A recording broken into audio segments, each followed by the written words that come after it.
So, an Ontario food bank located in the city of Brampton has banned international students only from getting food and accusing them of abusing the system.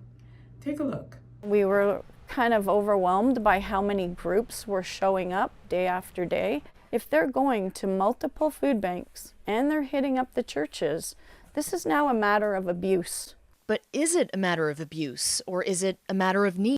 I had a projection of how I was going to spend the money that I came in here with, but probably I didn't plan well. I don't know if I didn't plan well. I don't know if the economy was the opposite of what I thought it was. I'll have to go home and find a way to survive. So, in order to qualify for a student visa, you have to have enough money to support yourself beyond tuition. And what that works out to be is $10,000 a year or $833 a month. Now, to rent a room in Ontario, I'm just use Ontario because this is related to an Ontario food bank. The rooms are run from about anywhere from $700 to $1,000 and sometimes more a month.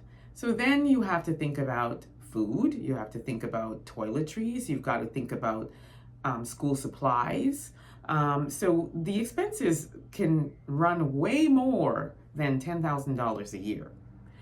Some students end up having to get a part-time job so that they can manage all of the other expenses, but then that takes away from their schooling and their homework and their assignments and their studying for exams and everything else.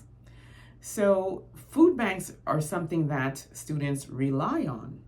Now, they are only banning the international students. And as you heard that woman saying in the video, is that they're going to different locations and, to get more food, and that's considered to be abuse. Well, is it abuse? These people need to eat.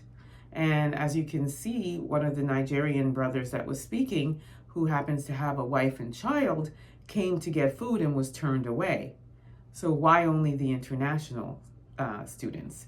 And let's talk about the city of Brampton and the demographics. So in the city of Brampton, the population is just over 650,000. Of that 650,000, 80% of them are visible minorities, which is the Black and Brown community, and then 20% is other. So when you are turning away international students, you are turning away the Black and Brown community. That's obvious and that's apparent. So this food bank is coming under fire for being racist, because there are other food banks that are not turning away anybody and are not turning away the Black and Brown community. So what does that say about this food bank? Now, they are citing that this is a government regulation.